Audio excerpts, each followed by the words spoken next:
My name is Lynn, and I'm an alcoholic. And it is truly a miracle that I'm sitting here a year later. It really is a miracle, and for that I have the God of my understanding to thank for that. And I am really, truly grateful to be here to share a little of my life. If I was to share a lot, I'd be here a long time. So I shall just begin. I started drinking when I was 19 years old. The same year I met my husband. And for that first 10 years, drinking was okay. It was fun. I really enjoyed the life I had. Drinking allowed me to become a different person. And I liked that person at the time, and gave me a bit of confidence. And my husband and I married for the wrong reasons, but we did get married, and we had this long life plan, that we were going to have. And for the first 8 years, it worked. I didn't have children until my late 20s, and I had a good job, and we socialized with people who drank, and it was okay. Not once did I think I had a problem, but I did drink every day. I didn't consider that a problem either. Then I had my 2 children when I was in my late 20s. That was part of the plan as well. And we had a son, Tim, and my daughter, Cass. And they were very close together, and that was also, we were delighted. It was a pigeon pair, and that was also part of the plan, which happened. But part of the plan for me was I was not the mother I planned to be. I could not love my children. I didn't know how to bond with them. I was at a loss. I had no clue actually what to do. My son was very sick, the first year of his life, and my time was sort of caught up with him. And then my daughter was born, and she was just a model child, but I didn't see that. I was just so thankful for my sake, for my own self-gain, that I didn't have to worry too much about her, And I did. I felt terrible about it, and I started wearing these masks, because I was supposed to be this mother. I was supposed to love them, and actually I was afraid of them. Literally, I was afraid of them.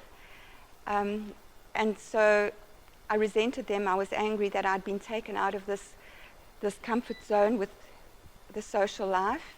My husband didn't change his behavior at all, and he wasn't too much help, and I resented him for that, and I was angry. I was angry at the kids, they were babies, and I was angry. I blamed them, and I justified why there was so much I couldn't do for them, because it was their fault, if they would just stop crying, if they would just eat, if they would just sleep, Anyway, I had to move on with life. Life moves on, and I moved into my 30s at that stage.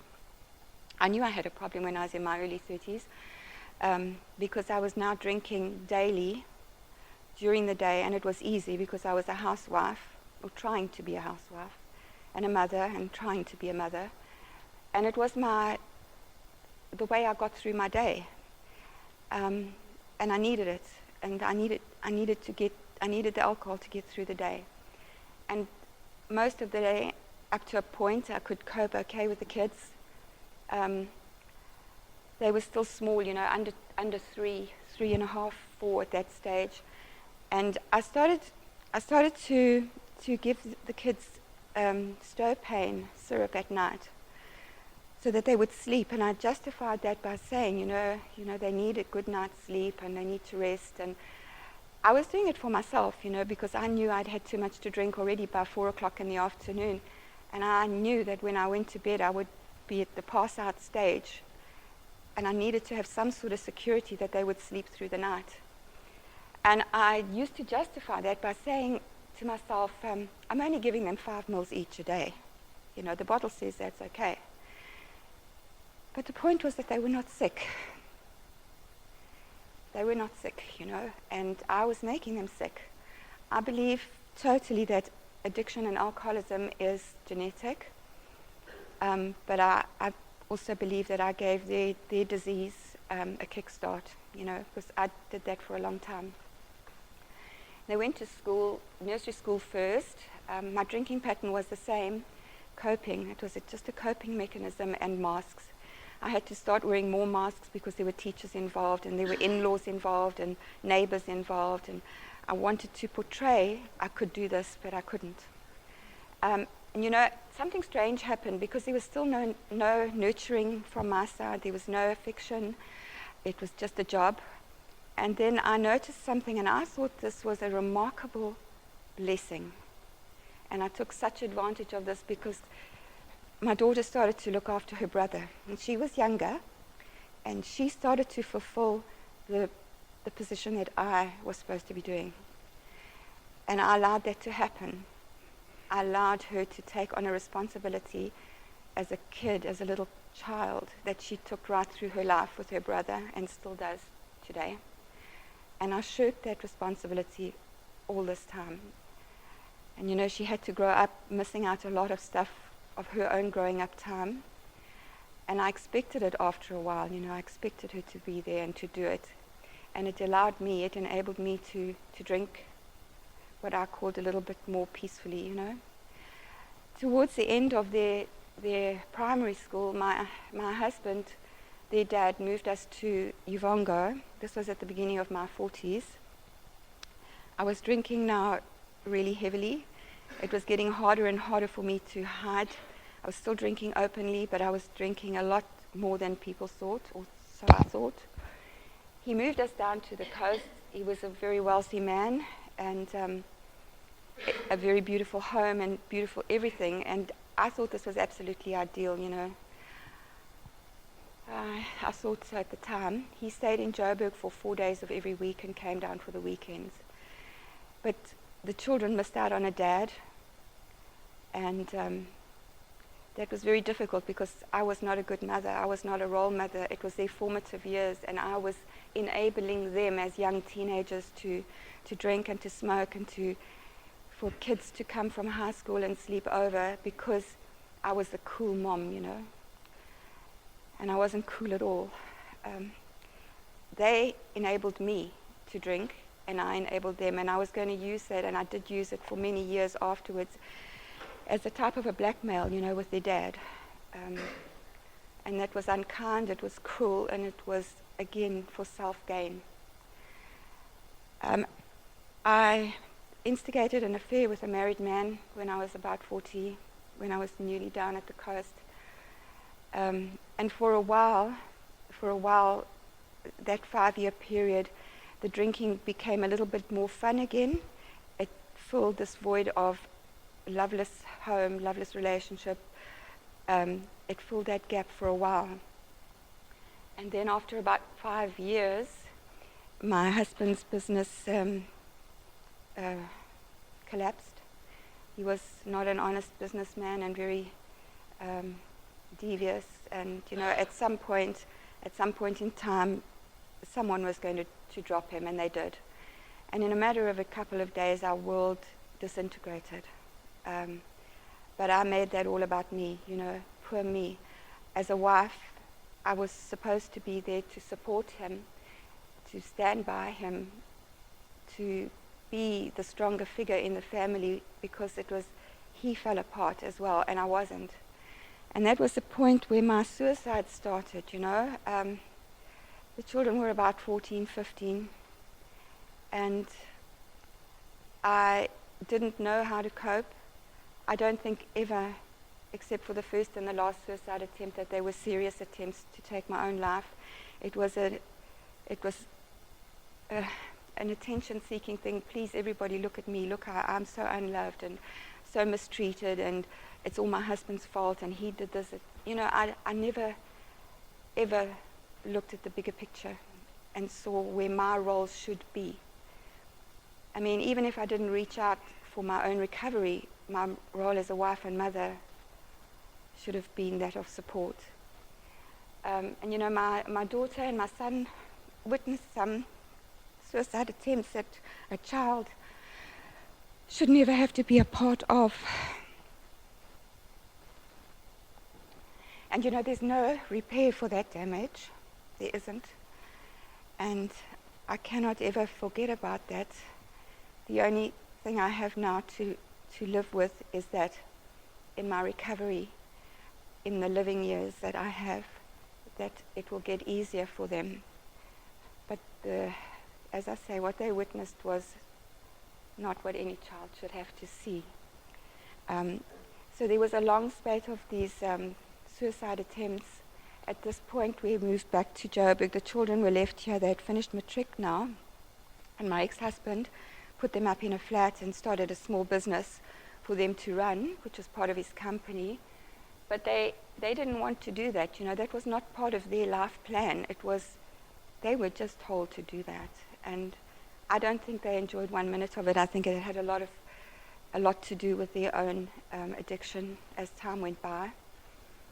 When I left the coast, I detached myself completely from the children. I was so much in my own wallowing of self-pity and active addiction that I had no thought for what they were doing with their lives. They were now turning 21. They were going to get married. And talking about their 21st, and their weddings, I remember, and I was drinking heavily, but when their 21st and their weddings came up, I was sober for the day, and I thought that was pretty damn marvelous. I've done this. I'm here at the reception or at the 21st, at the wedding. I'm sober. I haven't had a drink. I'm not going to have a drink. I didn't have a drink. And I actually couldn't understand why I didn't get any acknowledgement for that. Nobody said anything, and I was resentful and angry. And it took me the second time in treatment doing my steps to realize that they had had months and months and weeks of anxiety and fear building up to these occasions of how their mother was going to be. And it took treatment for me to see that, that I had caused them the best days of their lives, for them to sit in fear. And I expected them to thank me for that. And after the suicide attempts, there was a serious one where I landed up at the psychiatric ward in the Joburg Gen, which I have very little memory of. I was very sedated a lot of the time. But you would think that would have brought me to my senses, at least reach out somehow to get some help, but it didn't. I came out of that hospital and I promptly got drunk, the first day. And I went and I had a small bumper bashing in a parking lot.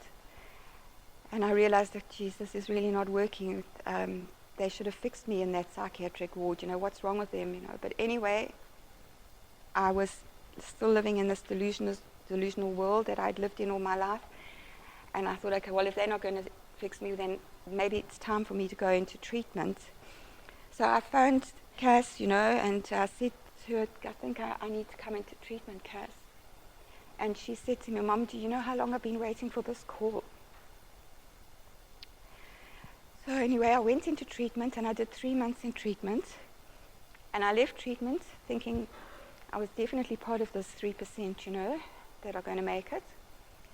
And I went back to Joburg.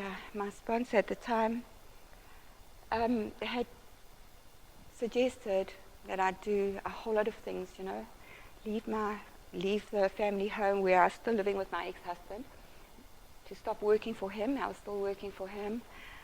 I went back and I didn't listen to anything, and I expected him and the children and the family to say, welcome me back and tell me how wonderful I was, and nothing like that happened. And immediately my program went out the window. I stopped doing, within days, I stopped doing anything that I was supposed to be doing. I stopped praying. I met my sponsor once. I didn't like her. So I didn't for 1 minute think, okay, maybe look for another sponsor. No, that was fine. I didn't like her. I can do this. I didn't do any step 11s because I didn't have a sponsor. I think I did one. I phoned my sponsor from treatment once and I was pissed. And then things just got worse. I was going to meetings for a while, and that was still, it was just for affirmation, just my home group. I've been to treatment, see, I'm here, I'm coming to meetings.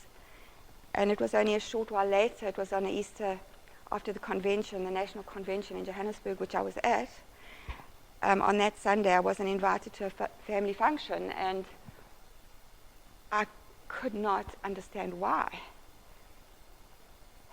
And so after I was told why by my sisters, I relapsed immediately without thought.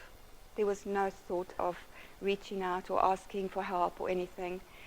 And that was the beginning of 2.5 years of living in relapse, of pitiful torture, not only for myself, but for my kids and my family, you know. And it just went from bad to worse.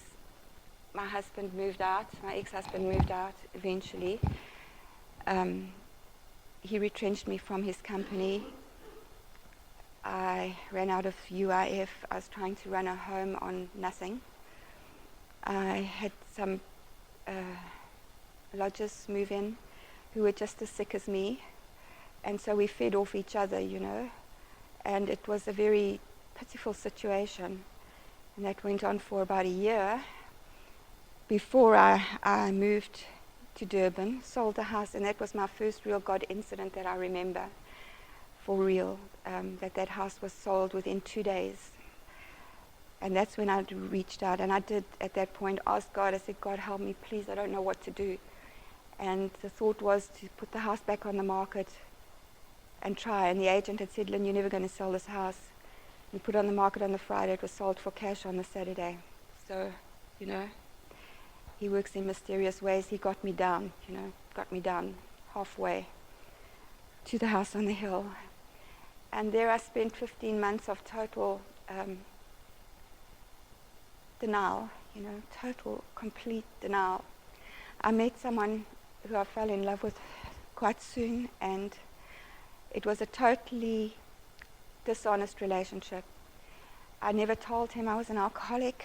I never told him I had been in treatment before.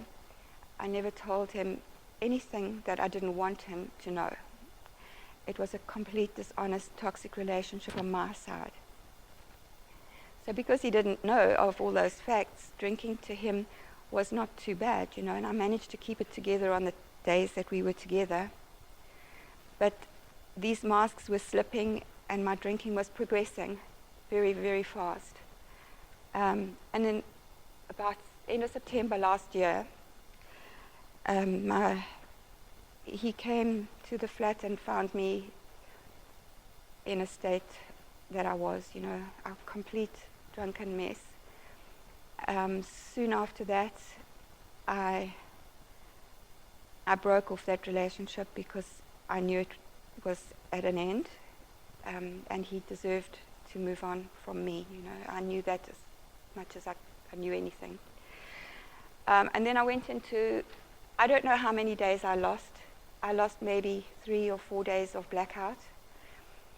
It could have been more, you know. I woke up, was conscious, took a look at my surroundings, couldn't handle it. I was living in a small 1-bedroom flat with 6 feral cats, and it was mayhem, you know. It was absolutely chaos. And I drank again, you know. I just drank to go back to that nothingness that I wanted to go back to, because I couldn't face the present at all. So when I did focus back on reality, or a little bit of reality, I phoned a friend of mine, and with no intention of going to treatment, certainly, you know, she made a phone call to my daughter. Well, I heard that later, you know. I didn't know that had happened. Anyway, and within hours, I was back at the house on the hill. And, you know, I fought every step of the way. I didn't want to be there. I knew what was coming, you know, and I just didn't want to be there. I was 61, and I acted like a 16-year-old, you know, and I remember Josh telling me that, you know, when I got there. And I said, all right, well, he said, Josh said, just stay till the morning until your sponsor gets here, and then we'll see. Anyway, the morning became an agreement of 28 days or so, I thought, you know. So I thought, okay, well, let's, Lynn, just get on with it now, you know. I could do nothing about anything. So for 28 days I started the program, and I really tried. I know now it was not a dishonest work that I was putting through, but I didn't know then, but it was the most honest I could get in my delusional state of life. And I did my step 1, and I did my step 2, and I did step 3, and I thought, okay, my 28 days is coming up, that was my expectation. And I did my life story as honestly as I could. And that's when I saw my reality. That's when I saw my truth. But it took a lot more time than that for me to get to where I am now. It didn't happen, and then I moved on. I remember getting the feedback, and for the first time, it was like the curtains were ripped open, and there was my life, the real me. And it was all jumbled, so it wasn't flowing very well, and I had this like movie of that time and this time and that time, and the feedback was, it was doing for me what it was supposed to do, but I didn't realize it at the time, I lost the second half of the feedback. It was lost on me. I just didn't hear it, It was like people were talking underwater. And after that, it was like an atomic fallout, my world was just collapsing. And I could not face that.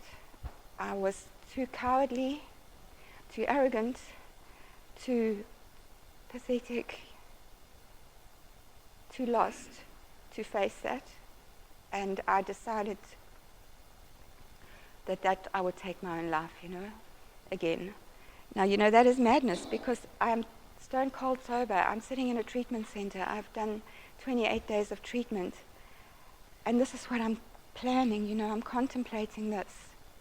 And that plan, I put that plan into action, and it is with great regret, and they say there should be no regrets in life, that I put my housemates and my roommates through that situation, and my counselors and my family, but I did. And when I was conscious in the hospital, first of all, I could not believe that I was still alive, and I remember, again, it was a pretty calm feeling that I had, actually. I remember saying, God, I can't do this. Not even you want me, I should be dead, and if there is any part of heaven that I could be in, I should be there.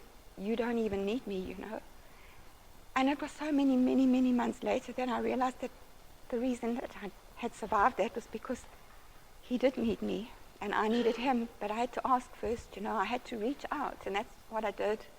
I reached out, and I said, please help me, because all I know at this point in my life is that my name is Lynn, and I'm an alcoholic. I don't know how to be a mother. I don't know how to be a daughter or a friend or a woman. I have no life skills at all. And I had to begin somewhere, and I believe that God works through people. And so, through the grace of God, I went back and was accepted back at the treatment center on the hill. And I knew that whatever they told me to do, I would do, because that was my only hope of life. And the consequences of the actions that I had for what I'd done were horrendous. But I didn't mind. It was quite okay with me. I had this special concern group, and I got every consequence that the house had. And that was okay with me, because it was, for me, insignificant in a way, because there were not enough consequences I could get to justify what I had done. And I just made this pact with God that whatever I did for each day of the day, for however long my life would be, I would do the best of my ability. And that's how I began those consequences. I was taken out of step work for 6 weeks, and the only groups I could attend was the spiritual group in the morning, and that was my anchor, and that was my lifeline. So I hung on to those words in that group, and I listened and I absorbed and I did the best I could to soak up what I heard and use it in my day somewhere. And the other group that I could attend was the concern group, which was okay with me. I wasn't really part of the group anymore, and so I was very involved. My main consequence was the kitchen, which I did full time. And I began to work my step 1, 2, and 3 in my head, I can't, he can, let him, and whatever I did really well, and I began to grow. And my spiritual program was my aim. My spiritual principles became my aim. And there was no written work yet involved. And I was putting each experience into something of the day. And there are many. There was experience with the sugar. There was the experience with the ants and the bats and the linen room. And, you think that this silly things, but they were lessons for me on how to deal with my life, and how to apply my life. And then after about 6 weeks, I was put back onto my step work, which I started from the beginning. And I had to do this in my spare time, and that was also okay. That was fine, that's how it is. And I loved it because for the first time, I was doing the step work for me. What was coming out was for me to get well, and I did it absolutely as honestly as I could. And this time I knew it was the real me. It was the truth, the reality, and I hated it, but I did it. And then I was getting close to the end of step 3 now again. And I had a concern group, and some of my friends who are sitting here today concerned me. And I was shocked because, I wasn't even really part of the group, and I had all the consequences. And the concern was that I was enjoying my consequences too much. Thank you, Kate. Thank you, Stilio.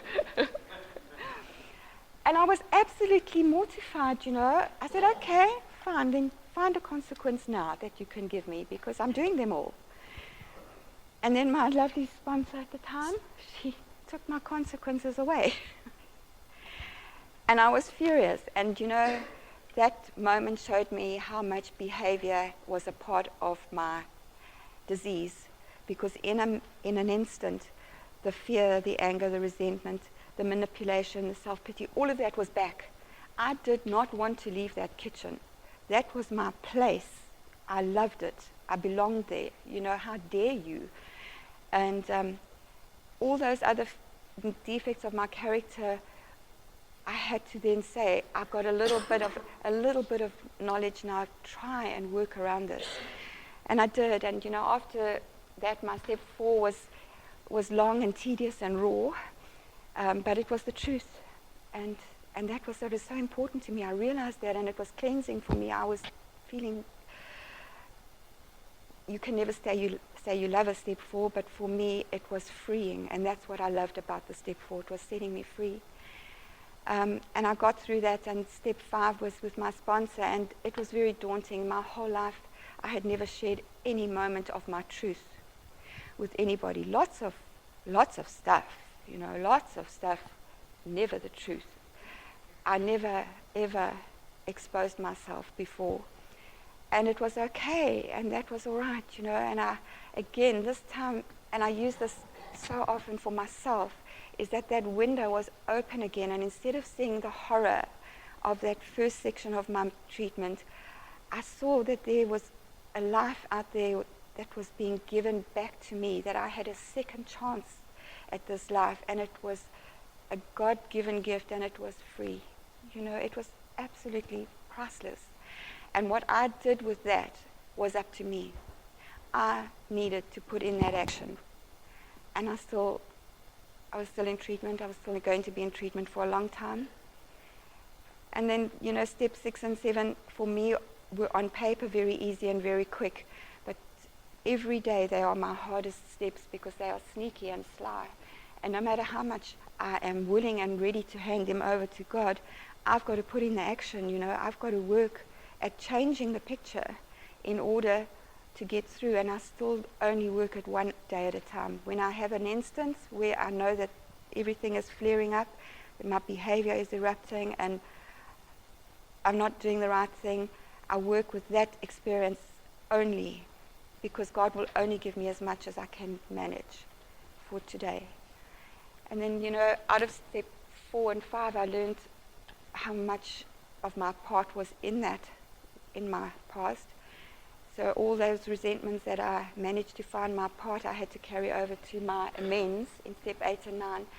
And my amends at the moment are just staying in recovery, living each day sober, That is what I can do for today, and be aware of my experiences and be grateful for them. Don used to say there's never a bad experience.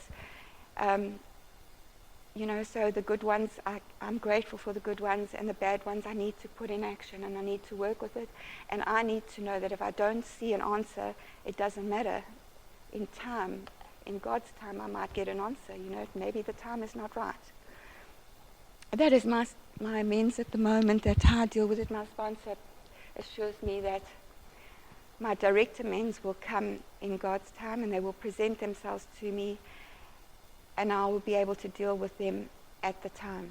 So for the moment, I'm just living a sober life. I'm in early recovery, and I'm very grateful for that. So I rely on that for as a daily reprieve. And my step 10 that I use every day is the basis of my own program. It's 1 to 9 all together in a package. It became a full-time job in the beginning. It's easing up a little bit now. It's becoming a little bit more natural for me, but it's still a job. I still have to do it. And it's just taking my own inventory, really. And if I get lazy and complacent, I know I'm not doing it. And there's certain red flags that I see that I isolate, and I know, okay, sure, you got to put in some action here. If you don't want to go to a meeting, you got to go to a meeting. You just got to go. I don't want to go, but I go, and I benefit from each and every person at that meeting. And the step 11 that I do each night is my lifeline with my sponsor. She knows me well, and it gets me through. It gets me through another day, and I do it as I feel it and as I see it. I don't ever read it. I send it. The next day I can reflect on it. The next day is a new day, and I know that God will direct me where I went wrong the day before, and it's very difficult. I'm a very willful person, and I'm a very impulsive person, and those are things I have to work on all the time. And step 12 for me is just being sober for the moment, just living in recovery, doing what I'm supposed to be doing. I'm very, when I came into treatment, I was hopeless. And I really mean I must have been their most hopeless case. And they gave me hope. And I took that hope, and I used it. And if the message I can give to others in recovery or in treatment is that it does get better, you just don't do what I did. That is really the message I want to give people out there, because I'm now 62 years old. I spent 40 years in addiction, where I could have arrested this at any point in my life and saved my children, my family, and my extended family, all the heartache and devastation that I did cause. So, that is really the message I want to carry to them. God has been very good to me in recovery, and I'm very grateful for the program. I'm very grateful to the house on the hill, I'm really so grateful. I'm grateful for the people that are in my life today. I'm grateful for my partner who has supported me before, during, and after. Started off as a dishonest relationship, but getting honest was a challenge, and we've worked together, and God's been with me, and my sponsor's been with me, and I'm very grateful for that. I'm very grateful to my sponsor. I know she thinks I'm mad, and I am. And I'm most especially grateful to Cass, because without her support and her tough love, I really wouldn't be sitting here today. Thank you for letting me share.